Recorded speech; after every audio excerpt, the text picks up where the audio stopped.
Hola, vamos a dar comienzo a nuestro segundo archivo de audio dedicado a nuestra sesión número 5 que se titula Ilustración y Conservadurismo. Ilustración y Conservadurismo es el nombre con el que aludo al capítulo número 6 del libro de Fernando Escalante, Una idea de las ciencias sociales, un capítulo que ustedes han leído y que lleva el nombre de El problema del orden. En concreto, el problema del orden moderno. La gran idea que plantea el capítulo y que nos va a ser muy provechosa para pensar las teorías políticas del siglo XVIII y del siglo XIX es que con el advenimiento de la modernidad se descubre el problema del orden. ¿Qué quiere decir descubrir el problema del orden moderno?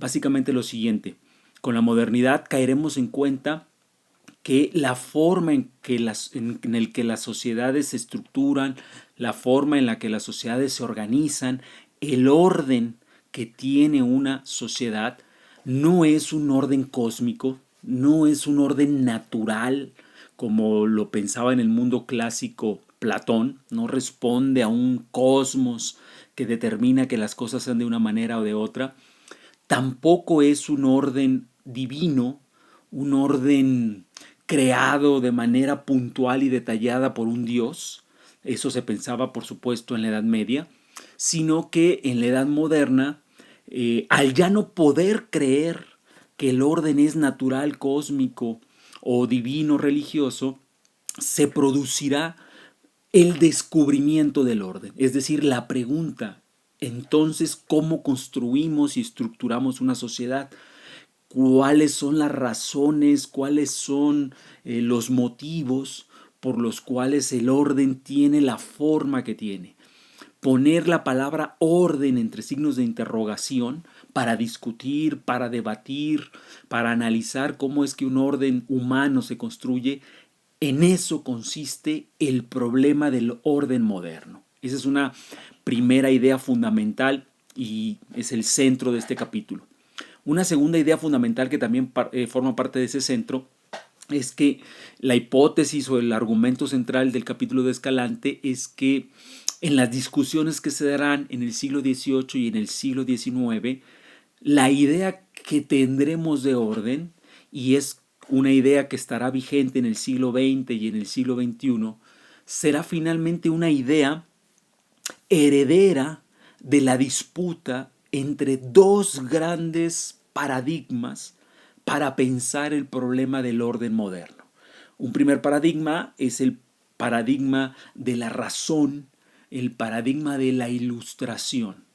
Y el segundo paradigma que nacerá en contra del primero, que nacerá como reacción al primero, es el llamado paradigma del conservadurismo. Es decir, todo aquello que se opone a las ideas más racionales, más ilustradas. Si el primer paradigma es un paradigma revolucionario, individualista, el segundo es un paradigma contrarrevolucionario, comunitario. Si el primero es un orden que apela a la modernidad, lo que hay que ser absolutamente modernos, como diría un poeta muy representativo de la modernidad, el poeta francés Arthur Rimbaud. Va a haber otros pensadores que van a decir, hay que recuperar la tradición, hay que recuperar y defender el comunitarismo que el avance del individualismo revolucionario está desplazando.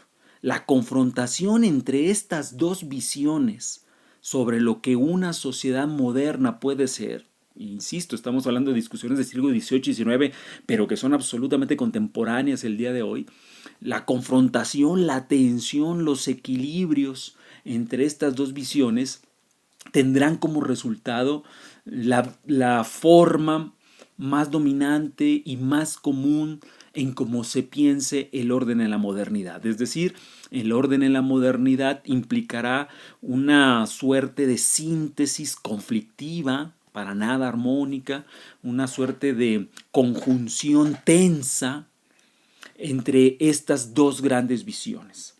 Así que esta es la idea central del texto. Este par de ideitas que puse al principio conforman el argumento nuclear del capítulo. Lo que vamos a hacer ahora es enunciar cómo esa gran idea se desarrolla a lo largo del capítulo y va demarcando aspectos verdaderamente interesantes por lo contemporáneo que son. Dice el autor Escalante en la página 88. Para el pensamiento ilustrado, primera visión del orden, para el pensamiento ilustrado, el orden social es perfectamente racional. El orden de la sociedad es entonces un producto de la razón. Recuerden que así terminamos nuestro archivo de audio previo. El triunfo del racionalismo significa pensar y postular que la razón humana sería el vector, el ingeniero, por decirlo así, ¿no? El demiurgo, el que lo crea. La base del orden estaría basada en la razón. Y recuerden que razón, en el capítulo anterior, lo opusimos a naturaleza, porque la razón, por oposición a la naturaleza, supone lo artificial, lo creado, lo inventado, lo manipulado, aquello que es transformado mediante las leyes, mediante costumbres, mediante grandes cambios. Hablando de grandes cambios, en la página 89 menciona el autor en el penúltimo párrafo, hablando de grandes cambios, dice: la ilustración es solo un aspecto de un movimiento histórico general, un aspecto del proceso de la civilización en Occidente. Coincide la ilustración con una serie de transformaciones demográficas, grandísimo crecimiento de población, pero además también un gran desplazamiento de la población de lo que antes eran básicamente villas agrarias a ciudades. La aparición, la construcción de las ciudades modernas es una de estas grandes transformaciones demográficas. Las grandes ciudades que nos vienen hoy a la mente en el occidente europeo, como París, como Londres, la propia Berlín, pues no son ciudades que existieran así en el siglo XII, XIII, XIV, sino que son ciudades que se fueron construyendo precisamente por estas grandes transformaciones demográficas. Grandes transformaciones económicas, la invención del capitalismo que deja atrás la economía feudal, las invenciones políticas que dejan atrás en un principio los reinos y aquella teoría de el origen divino de los reyes, después los despotismos ilustrados, las monarquías, y que avanzarán cada vez más hacia la creación de sistemas parlamentarios en un primer momento, liberales y parlamentarios. Y aquí aparece la palabra liberalismo. El liberalismo no se puede disociar de ese avance hacia el parlamentarismo. Lo vamos a ver más adelante cuando tengamos un bloque dedicado solamente al liberalismo. Y todas estas transformaciones, dice el autor, son de una importancia incalculable. La formación de los estados modernos, ese es un grandísimo cambio político. La extensión del mercado, es decir, la creación de las relaciones capitalistas de producción. La urbanización, lo que acabo de decir, la creación de ciudades. Piensen ustedes qué tan diferente es la vida en una ciudad urbana, un monstruo demográfico complejo. Qué tan diferente es esa vida a una vida en una villa o en un poblado minúsculo, pequeñito. Bueno, de ese tipo de transformaciones estamos hablando. Un aumento general de la complejidad social que hace crisis de manera emblemática en la Revolución Francesa. Dice el autor diciéndonos un momento que condensa estas grandes transformaciones que son como una olla express, ¿no? Se están acumulando cambios, algo va a pasar ahí, algo va a explotar, el mundo va a tener un quiebre porque no puede seguir siendo como era dado todos estos cambios. Ese momento se puede ver de manera muy emblemática en lo que significa la Revolución Francesa. También lo veremos en clase, pero aquí aparece enunciado en su tremenda importancia. Ahora, ese orden, el orden racional, urbano, capitalista, individualizado, va a provocar una reacción, la reacción conservadora contra la revolución. La reacción conservadora contra la revolución, el autor la califica adecuadamente como una reacción antiilustrada. La revolución era hija de la ilustración, era hija del racionalismo, hija de la propia revolución burguesa, la revolución científica e intelectual. Su reacción pues tendrá características diferentes, es más opuestas. Una de ellas, por supuesto, es la posición antiilustrada. La posición antiilustrada, estoy en la página 90, implica una fuerte crítica al racionalismo, una fuerte crítica al individualismo, que son estos vectores nuevos del cambio, el individualismo, la ilustración, el racionalismo como centro del orden moderno artificial. La reacción conservadora, antiilustrada, digámosle naturalista, que apela a todo lo que la razón artificial está dejando de lado, en mucho, pero no en todos los casos, en mucho es también un reflejo, dice el autor, de los nostálgicos del orden del siglo XVIII. Los que vivían en el siglo XVIII y no estaban de acuerdo con la dirección de estos cambios, nostalgian, por así decirlo, nostalgian, echan de menos el orden tradicional que empieza a ser desplazado por este orden racional. Y esa idea, esa crítica al racionalismo se expresa en la página 90 y 91. Al inicio de la página 91, en la segunda línea del segundo párrafo, ustedes observan la mención a un conservadurismo postrevolucionario.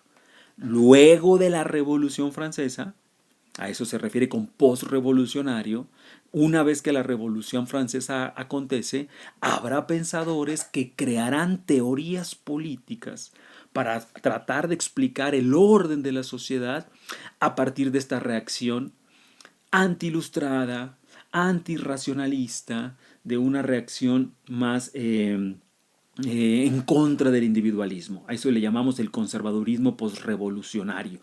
Este conservadurismo observa en ese mundo de cambios, observa un mundo inseguro y cambiante, desordenado, sin rumbo fijo, todo lo cual se debía, según esta idea conservadora, a la ruptura de los vínculos y las formas del orden tradicional. Suponía que el orden del antiguo régimen, así se le llama, lo que está antes de la revolución, lo que había antes del statu quo monárquico, antes de la revolución se le llama el orden del antiguo régimen. Los conservadores suponían que el orden del antiguo régimen, hecho de jerarquías, rituales, complicadas obligaciones recíprocas, era sobre todo armonioso. Asignaba a cada quien un lugar, una función determinada, de modo que el conjunto fuese coherente y estuviese dotado de sentido, lo mismo que la acción de cualquier individuo. La revolución, sigo leyendo el penúltimo párrafo de la página 91, la revolución había marcado el final de ese mundo, pero era solo eso, una señal. En realidad, contra el antiguo orden habían actuado tendencias muy largas. Ahorita menciono lo que sigue a continuación, pero quiero subrayar el significado de la posición conservadora. Contra la posición racional, individualista y revolucionaria que plantea que el mundo será mejor en la medida que se destruyan las viejas jerarquías, que se destruyan las viejas costumbres, las viejas autoridades, la iglesia, los feudos, los reyes. La posición conservadora dice, no, estamos destruyendo el sentido mismo de la vida. Porque para esa posición, y subrayo, para esa posición, no estoy diciendo que lleve la razón, solo digo, para esa posición, ese mundo era un mundo más armonioso porque en ese mundo, al ser un mundo asimétrico, jerárquico, cada quien tenía un lugar y en función de ese lugar desempeñaba una función. Y la sumatoria de esos lugares y funciones desiguales, profundamente desiguales, producían de alguna manera un orden armónico. ¿Por qué? Porque no había confusión de roles, porque nadie pretendía hacer algo que no le tocaba, porque incluso se suponía que por la fortuna de tu nacimiento, a partir de tu nacimiento podías hacer unas cosas y no otras. Tu vida ya tenía un sentido definido estructuralmente. Recordarán que en alguna clase anterior alguno de ustedes preguntaba sobre la diferencia entre estamentos y clases sociales.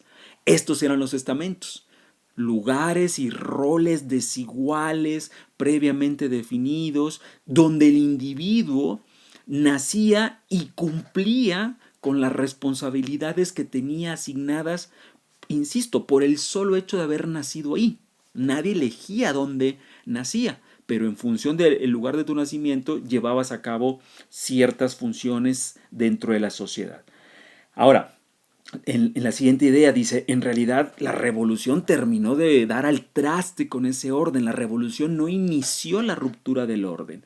El orden empezó a ser cuestionado mucho tiempo antes y por procesos que van a desembocar a la revolución. ¿Como cuáles? Por ejemplo, sigo en la página 91, penúltimo párrafo, dice, en primer lugar, la secularización, que quiere decir el debilitamiento de la iglesia como el centro máximo de poder. No la desarrollo para no perder mucho tiempo. Segundo lugar, estoy hablando ya del último párrafo de la página 91. En segundo lugar, militaba contra la vieja armonía la moderna exaltación del individuo. Esa es otra creación del orden artificial. El individuo en la edad antigua, en la edad media, no era individuo, era una suerte de miembro de una comunidad que tenía obligaciones que cumplir para la comunidad, pero no tenía derechos individuales. Porque entre los derechos individuales, y esa va a ser una creación del orden racional, un derecho individual va a ser la facultad de romper con la comunidad, la facultad de emanciparse de la comunidad. Por ejemplo, de decidir individualmente, yo no voy a seguir la religión de mis padres, yo no voy a seguir el trabajo que mis padres quisieron, yo no voy a sostener el matrimonio que mis padres quieran que sostengan, yo me voy a ir a vivir a la ciudad, yo voy a vivir con personas que no conozco porque voy a rentar un cuarto y me voy a relacionar con personas que no son familiares, yo no voy a tener religión. Eso es el fruto del orden artificial que va a plantear la idea de que las personas deben de tener derechos individuales. Oigan la palabra, derechos individuales, no colectivos, no comunitarios. Luego, un tercer elemento dice, a continuación el diagnóstico establecía que ambas tendencias habían sido acentuadas por la Ilustración, lo cual es verdad. La mayoría de los ilustrados pensaba que los derechos individuales eran el único fundamento posible de un orden justo. Esto lo vimos en Teoría Política 2, así que puedo dejar de ahondar en ello. El cambio es la revolución copernicana, así le llaman Norberto Bobbio, y así lo vimos en el capítulo número 2. La revolución copernicana de la modernidad consiste en que si antes el centro del orden era la comunidad, ahora se va a pensar en la modernidad que el centro del orden es el individuo y su libre arbitrio para decidir cosas que para él sean importantes y fundamentales, incluso si lastiman la unidad de la comunidad. Es decir, si en una comunidad todos son guadalupanos, hay una persona que decide no ser creyente, tendría en la modernidad el derecho individual para actuar según su conciencia, a pesar de que eso vaya contra los mandatos comunitarios. Luego, el fin del mundo clásico conservador, sigo lo mismo, página 91-92. Entre el fin, en la página 91 y 92, el autor sintetiza, lo intenta como englobar de manera muy puntual, 4 grandes razones por las cuales entonces el mundo clásico conservador, más tradicional, más comunitario, se va a ver cuestionado, se va a ver incluso erosionado, al grado de que eso provoque la reacción conservadora, que es al tema al que ahorita iré. Primero menciono esas 4 razones que el autor enlista del por qué ese mundo clásico conservador se ve cuestionado. Una, ya la mencioné, revolución. Número 2, secularización. Número 3, la que acabo de mencionar también, exaltación moderna del individuo. Número 4, ilustración, el pensamiento ilustrado. ¿De dónde van a venir todas esas ideas de que el individuo es importante, de que la llamada Declaración Universal de los Derechos del Hombre y del Ciudadano, producida en 1789, pues va a venir de un pensamiento que llamamos el pensamiento ilustrado, que como también se mencionó en el audio anterior, va a poner en el centro de la explicación la racionalidad, la creación de un orden artificial basado en un ejercicio hipotético de la razón. Ahora, ¿cuáles son los argumentos antiilustrados del conservadurismo? es decir, los argumentos del conservadurismo contra ese orden ilustrado, contra ese orden individualista, contra ese orden racional. Esto el autor lo desarrolla de la página 92 a la página 97 y lo desarrolla a partir de lo que él llama 3 rasgos genéricos del pensamiento conservador que nace también en el siglo XVIII y en el siglo XIX, porque estas dos visiones son contemporáneas y son contiguas. La visión moderna racional, la visión conservadora tradicional. Para la visión conservadora tradicional, repito, el autor nos ofrece 3 rasgos genéricos, 3 argumentos genéricos. Dice, página 92, último párrafo. Una de las constantes más obvias es el desplazamiento del individuo que deja de estar en el puesto privilegiado que le asignaba la Ilustración. No puede ser para los conservadores ni factor decisivo en las explicaciones, ni mucho menos fundamento moral y jurídico del orden. La idea es enteramente lógica para una visión religiosa teocéntrica. Los individuos son criaturas mínimas, de existencia contingente, siempre subordinadas a un designio superior. Primera idea conservadora, primera idea de la reacción antiilustrada. El individuo no debe ser el centro de la sociedad. Deben seguir siendo las comunidades, las tradiciones, los grupos, las etnias, las familias, los colectivos tradicionales. El orden social, sigo en la página 93 leyendo, el orden social tiene, según esto, formas naturales. La familia, la iglesia, la monarquía, que no pueden ser alteradas. Corresponden al plan del cosmos. Los individuos no pueden existir ni cumplir con su vocación fuera de esas configuraciones colectivas. La sociedad no puede organizarse de acuerdo con los intereses y apetitos individuales porque se constituye a partir de formas anteriores a toda existencia individual. ¿Como cuáles? Las acabo de leer. La familia, la iglesia, la monarquía, la etnia. En eso consiste la reacción conservadora, en tratar de defender que estas formas colectivas no sean erosionadas por las formas modernas, individualizadas, racionalizadas. Lo interesante, y esto es la hipótesis también central del texto, es que esto que acabo de leer, incluso en el siglo XXI, nos suena pleno de sentido. Es decir, que la familia, la clase social, la iglesia, la etnia, la raza, la lengua, que todos son realidades colectivas, no debieran ser desplazadas, debieran seguir teniendo un lugar importante cuando pensamos el orden moderno. En pleno siglo XXI, el pensamiento, por ejemplo, zapatista en México, es una reivindicación de esas formas colectivas, de esas formas tradicionales. En pleno siglo XXI, en muchas discusiones académicas ustedes habrán oído la defensa de los saberes tradicionales, de las formas tradicionales de convivencia, de las comunidades ancestrales. Bueno, es la raíz de esa idea está en el siglo XVIII como una reacción al pensamiento racional. E insisto, lo interesante es que nosotros al final vamos a tener una idea del orden donde se conjunten de manera muy conflictiva estas dos visiones, la idea más individualista y la idea más colectiva, la idea más moderna, la idea más tradicional, la idea más universalista, la idea más contextualista. Luego dice, un segundo rasgo, página 94, un segundo rasgo de pensamiento conservador es que conviene reparar en el desplazamiento de la razón, cuya impotencia es reducida por el conservadurismo de manera considerable. De nuevo, el origen religioso de la idea es transparente. Para la teología cristiana tiene la razón un lugar importante, pero también subordinado como inferior a la fe y en mucho dependiente de la revelación.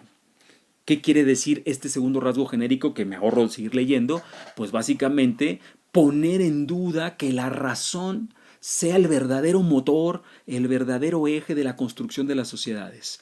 Que la razón tiene su lugar, pero debiera estar subordinado a otros principios que puede ser la fe, que puede ser la religión, que puede ser la tradición, que puede ser la empatía o que puede ser la irracionalidad, los sentimientos. los sentimientos, las emociones. Ahí hay un segundo rasgo genérico de este pensamiento en su momento antirrevolucionario. Y se da el mismo caso. En el siglo XXI muchas teorías políticas van a apelar a que la razón sería un engaño, que la razón nos llevaría a solamente el cálculo, al interés, a la frialdad, a lo que se le llama la razón instrumental. Es una crítica, por ejemplo, que harían muchas de las teorías llamadas posmodernas a, por ejemplo, la teoría de la ilustración o la teoría de la elección racional o incluso al marxismo. Porque el marxismo, lo vamos a ver en nuestro curso, en sí mismo es una conjunción de estas grandes tensiones. Por una parte será tremendamente ilustrado, el llamado socialismo científico, la idea de la razón de la historia, los fines de la historia que se descubren mediante el estudio y una dialéctica que llevaría al enfrentamiento entre clases. Pero Marx, al mismo tiempo, no deja de ser moderno, pero recuperará una visión colectivista. No debe ser el individuo aislado, dirá Marx. Eso es un engaño. Robinson Crusoe no existe en la sociedad. Deben ser las clases sociales y en concreto la clase social proletaria, como veremos más adelante.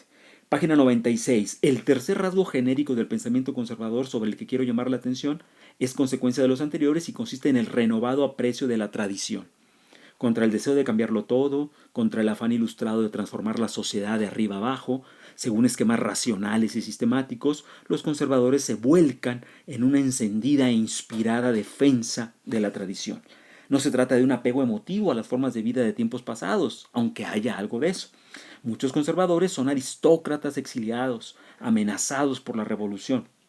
Lo que se hace es dotar de sentido o hacer consciente el sentido de la tradición como principio de un orden, de unidad. Entonces, la tradición contra la cual se había levantado la razón moderna, diciendo que la tradición era arbitraria, opresiva, que había que acabar con las fuentes de la tradición. Las fuentes de la tradición eran las familias, los feudos, las iglesias, las monarquías, las jerarquías, los estamentos. El pensamiento conservador va a decir, no, hay que recuperar y volver a dotar de sentido a nuestras tradiciones. Díganme si esto no es tan tremendamente como conservador, tremendamente contemporáneo. Permítame el salto brutal, porque seguramente ustedes han escuchado más de una vez decir a Andrés Manuel López Obrador, presidente de México en 2021, pleno siglo XXI, decir y apelar mucho a las tradiciones mexicanas, como si fuera nuestra salvación. Tenemos que recuperar las mejores tradiciones del pueblo mexicano, porque el pueblo es noble y las tradiciones nos iluminarán, nos marcarán el camino. No estoy diciendo que esto esté bien o que esté mal, porque no lo estoy evaluando. Lo ilustro, lo pongo como ejemplo de un reflejo de ahora, de la coyuntura de hoy, de este pensamiento que surge en el siglo XVIII y que nos plantea no abandonar las tradiciones. Todo esto va a llevar a que el autor en su última página, penúltima página, 97, nos explique cómo la idea del orden social que vamos a tener y que va a impactar en nuestras teorías políticas y también en nuestras teorías sociológicas del siglo XVIII y XIX va a nacer del conflicto de estas dos visiones. De tal suerte que en su última página, en la página 98, cierro con su último párrafo que creo que redondea bien esta idea de un pensamiento ilustrado, una reacción anti-ilustrada, un pensamiento moderno, un pensamiento conservador y el reflejo tanto en la ciencia social, en la sociología, como en la teoría política, lo vamos a ver, liberalismo, republicanismo, marxismo y teoría de la democracia, de esta conjunción. Al final dice el autor, somos herederos, no de unos u otros, no somos 100% modernos o 100% tradicionalistas, sino que somos herederos de la extraordinaria discusión que se da en el siglo XVIII y XIX entre la modernidad y la tradición y que hemos seguido reeditando, recuperando, enriqueciendo en el siglo XIX, en el siglo XX, en el siglo XXI. Esto y otras cosas más veremos en nuestra sesión número 5. Hasta aquí, gracias.